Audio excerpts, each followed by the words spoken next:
On a scorching July afternoon in 2024, emergency responders in Marana, Arizona, rushed to a home after reports that a child had been found unresponsive inside a car. That child was 2-year-old Parker, and according to investigators, she had been left in her car's seat for several hours as temperatures outside soared, well past 100 degrees. Despite desperate attempts to save her, Parker didn't make it. Her father, Christopher Schultz, would soon become the focus of a criminal case that has since divided the community, a case that blurs the line between human error and criminal negligence. If you're new here, welcome to Truthful Crimes, where we explore real-life cases with empathy and respect. If you want to follow this story and others like it, make sure to subscribe and turn on notifications so you won't miss the next episode. Investigators say the tragedy began when Christopher returned home after running errands with his daughter strapped in the back seat. According to police reports, he parked in the driveway, left the vehicle running with the air conditioning on, and went inside, believing he'd only be gone for a short while. But hours passed. The car's engine eventually shut off, and by the time Parker's mother returned home and found her, it was too late. Emergency crews arrived quickly, performing CPR and rushing the toddler to the hospital. Yet despite their efforts, Parker was pronounced dead soon after. When news of the incident spread, neighbors were heartbroken, many wondering how a loving parent could make such a devastating mistake. But investigators soon learned there was more to the story. At first glance, this could have been treated as a terrible accident, the kind that happens every summer across the United States. But detectives said several details made this case different. For one, the timeline didn't add up. Surveillance footage and witness statements showed the vehicle had been parked in the driveway for more than 3 hours before anyone checked on the child. Then there were messages between Christopher and his wife, text exchanges, reportedly filled with panic, anger, and disbelief once Parker was found. Prosecutors later claimed those texts hinted that this wasn't the first time the family had worried about a child being left unattended in a car. That possibility shifted the tone of the investigation. What began as an accident inquiry was now being viewed as potential criminal negligence, or even something more serious. Within weeks, the Marana Police Department forwarded its findings to the Pima County Attorney's Office. Prosecutors decided there was enough evidence to bring formal charges, including first-degree murder and child abuse. That decision shocked many in the community. Friends and supporters described Christopher as a caring father, someone who adored his children. But for investigators, intent and outcome were two separate issues. A child was dead, and under Arizona law, prosecutors can pursue murder charges if they believe someone's reckless actions created a situation likely to cause death. Still, others questioned whether that approach was fair. Could a man with no prior criminal history really have intended to harm his own child? Was this a case of malice or a catastrophic lapse in judgment? Those questions would become the backbone of the defense strategy. Court documents describe a house filled with surveillance cameras and footage that painted a clear but painful picture. Christopher walks inside after arriving home. Hours later, the same camera captures his wife's car pulling up. Moments after she enters the house, a frantic scream echoes through the neighborhood. Bodycam footage from responding officers shows the chaos that followed, paramedics performing CPR, the father in visible shock, the mother sobbing as she clings to a neighbor. These images quickly spread online, sparking outrage, confusion, and sympathy all at once. Then came another twist. Investigators discovered online searches and device activity from around the same time. Parker was left in the car.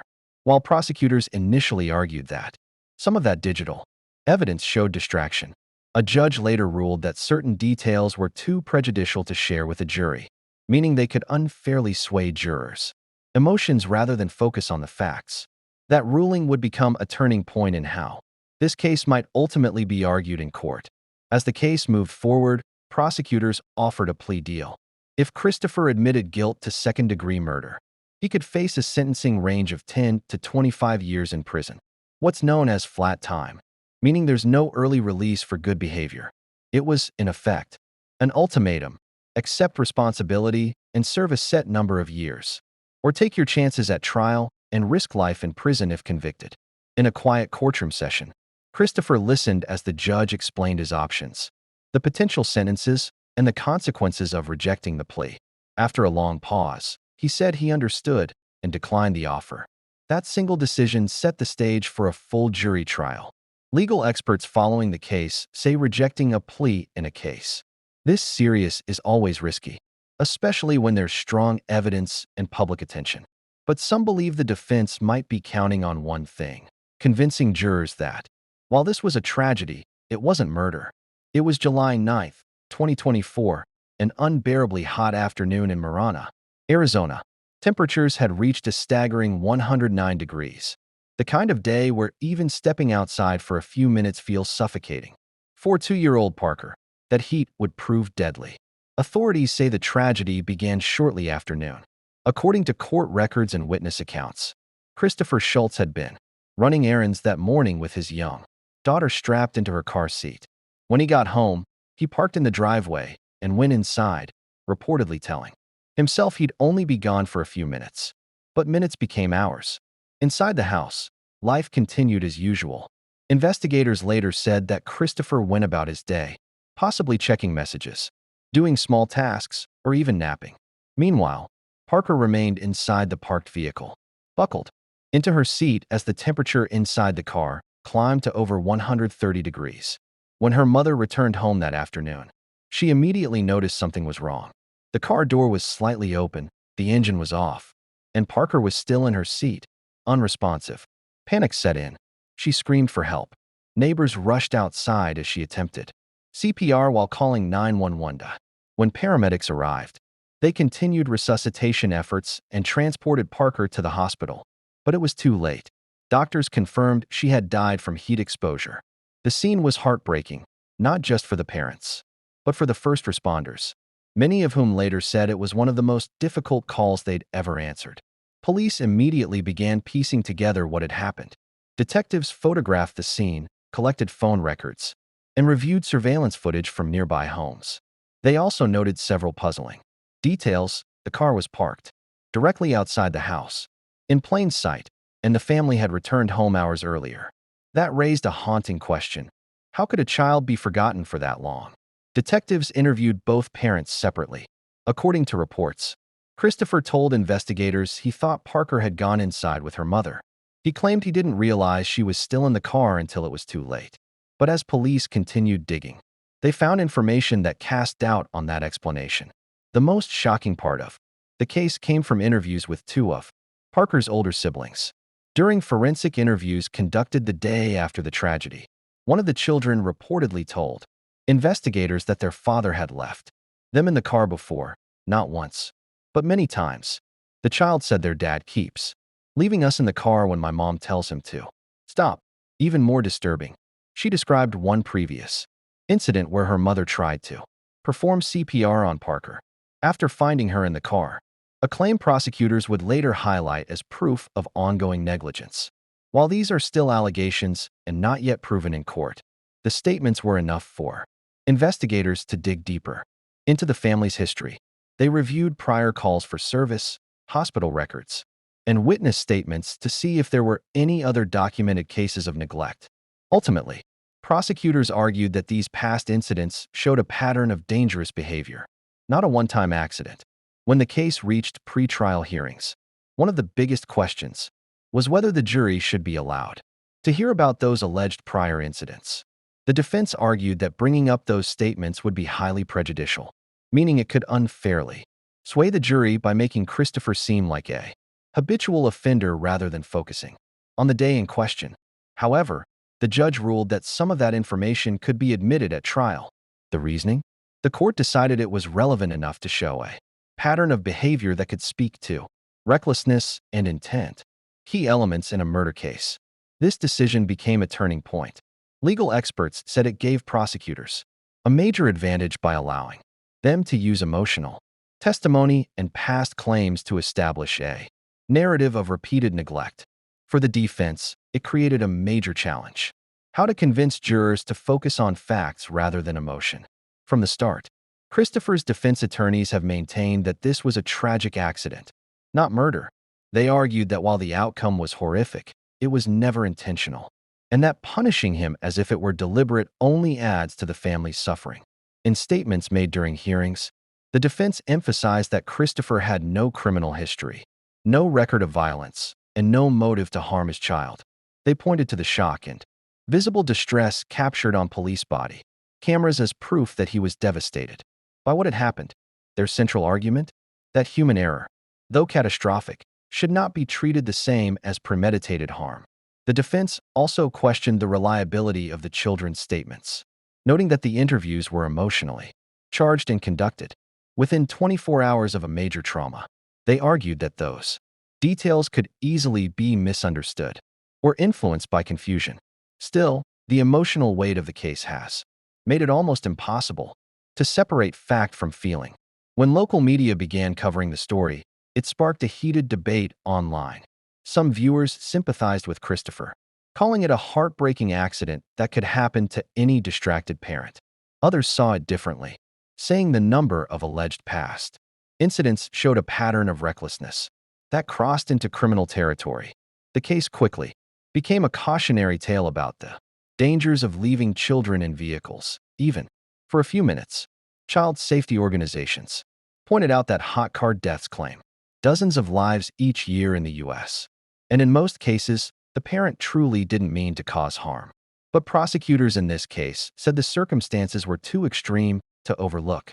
Before the trial date was set, prosecutors offered a deal: plead guilty to second-degree murder, serve 10 to 25 years in prison, and avoid the risk of a life sentence. In open court, Christopher was asked several times whether he understood the terms and the consequences of rejecting the offer. Calmly but firmly, he said yes, he did understand, and he was turning it down. For legal experts, that decision raised eyebrows. Many defendants in similar cases take plea deals to avoid the unpredictability of a jury verdict. But Christopher's team appeared confident they could convince jurors that this was a mistake, not murder. Whether that confidence will pay off remains to be seen. As the trial approaches, both sides are preparing for an emotionally charged battle. Prosecutors plan to argue that Christopher's actions and inactions showed a complete disregard for his child's safety. The defense will likely counter that the evidence shows panic, regret, and human error, not intent. Either way, the outcome will depend heavily on one thing: whether the jury believes this was an accident or a crime. When jury selection began in late October 2025, every potential juror walked into that Arizona courtroom knowing this would not be an easy case. The death of a child is always emotional, but this case was especially complex.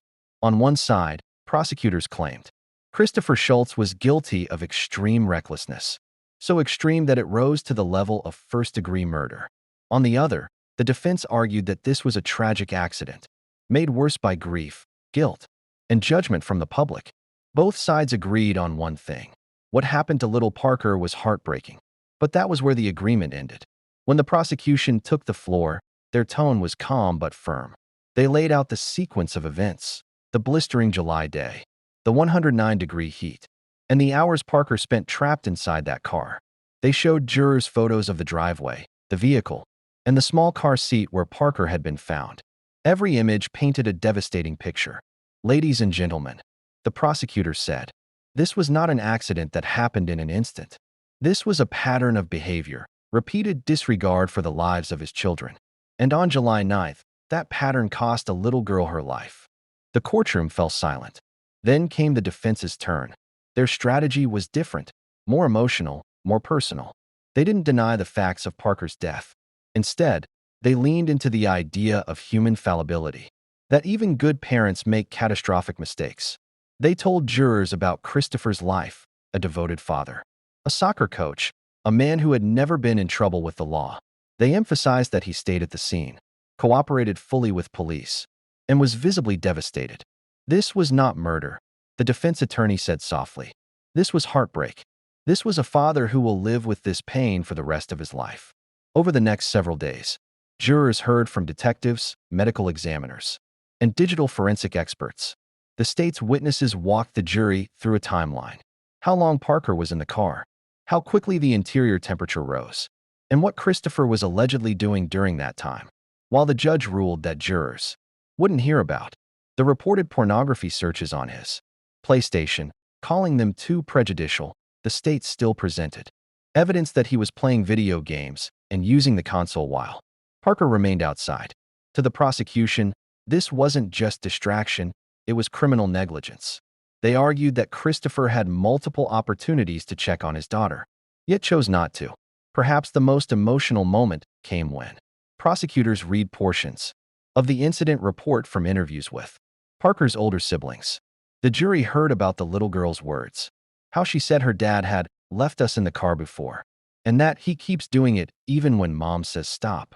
Prosecutors argued this showed a pattern of dangerous behavior, directly contradicting any claim that this was an isolated mistake. The defense objected repeatedly, saying those statements were hearsay and emotionally manipulative, but the judge allowed limited portions under Arizona's rules of evidence, enough for jurors to hear what investigators called disturbing consistency. Even without the children testifying in person, the emotional impact was powerful. Some jurors looked down, others wiped their eyes. When it was their turn, the defense did what many attorneys dread. They put their client on the stand. Christopher testified for nearly 2 hours. He spoke softly, often pausing to collect himself. He said he thought Parker had gone inside with her mother.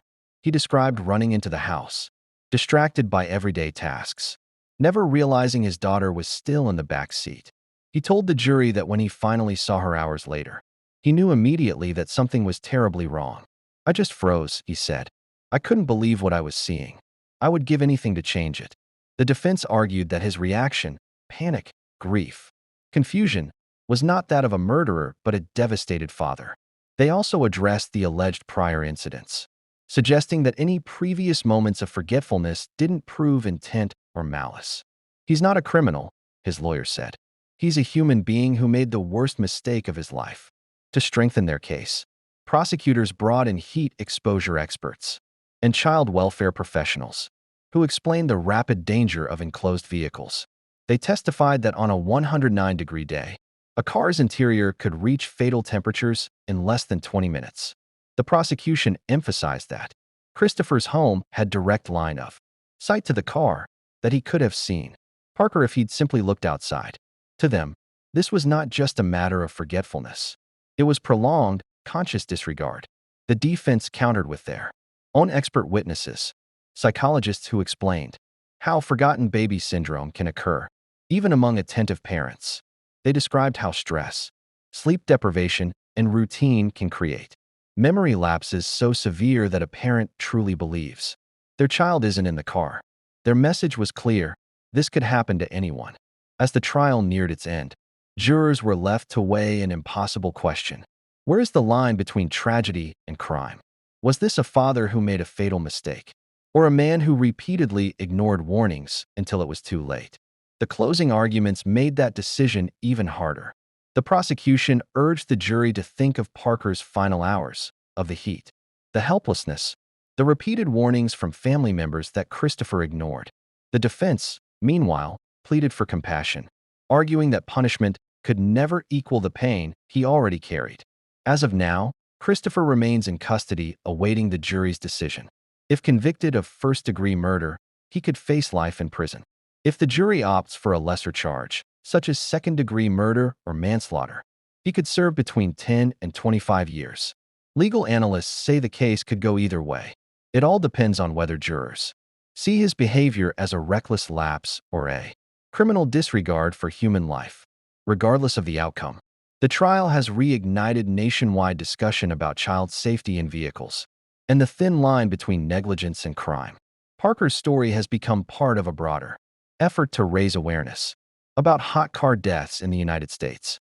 According to national safety data, more than 950 children have died in hot cars since 1998, and in over half of those cases, the parent simply forgot the child was there. Police and safety groups have urged families to double-check the back seat every time they park, no matter how short the trip or how rushed the day feels. Because as this case reminds us, one moment of distraction can change everything. Whether Christopher Schultz is found guilty or not, the tragedy of Parker's death remains a painful reminder of how fragile life can be. For prosecutors, it's about accountability. For the defense, it's about compassion. For the rest of us, it's a warning that heartbreak doesn't always come from malice. Sometimes it comes from mistakes that can never be undone. If you've made it this far, thank you for watching and caring about Parker's story. If you believe in justice told responsibly, with compassion for victims and accountability for those involved, please subscribe and turn on notifications. Together, we can keep these stories alive and help prevent future tragedies.